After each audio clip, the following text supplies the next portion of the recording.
Home minister, prime minister, no prime minister साहब बोलो तो दीजिए सर। आखिर संसद में राहुल गांधी को बोलने क्यों नहीं दिया गया?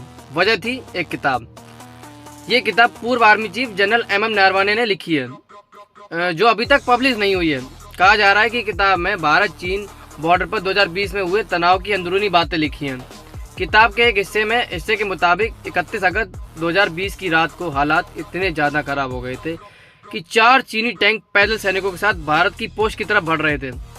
भारतीय सैनिकों ने उन्हें रोकने के लिए चेतावनी के तौर पर फायरिंग भी की।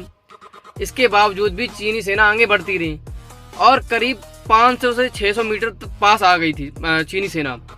किताब में यह भी लिखा है कि उस वक्त हालात इतने गंभीर हो गए थे कि जनरल नरवणे ने सरकार से संपर्क करने की कोशिश भी की, लेकिन 1 से 2 घंटे तक सरकार की तरफ से कोई जवाब नहीं आया। जब जवाब आया तो रक्षा मंत्री राजनाथ सिंह जी का ये कहना था कि मोदी जी का ये कहना है कि आपको जो उचित लगे आप वो करें।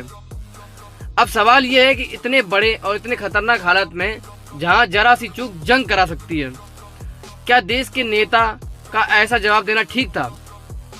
अगर उस वक्त सेना कोई भी बड़ा एक्शन लेती तो हालात युद्ध तक पहुंच सकते थे। यही सवाल संसद में उठाया जाना चाहिए था, लेकिन उसी पर बात करने से पहले राहुल गांधी जी को रोक दिया गया। मुद्दा किसी पार्टी का नहीं है, मुद्दा देश की सुरक्षा और फैसलों की जिम्मेदारी का है। हाँ, अगर जो बुक थी सरकार की उसमें तारीफें की गई होती तो बुक 1-2 साल छोड़ो, मैं तो कहता हूँ एक साल तुम बहुत ज़्यादा बोल दिया, 1 दिन में भी पब्लिश हो सकती थी अगर बुक में सरकार की तारीफें लिखी होती तो।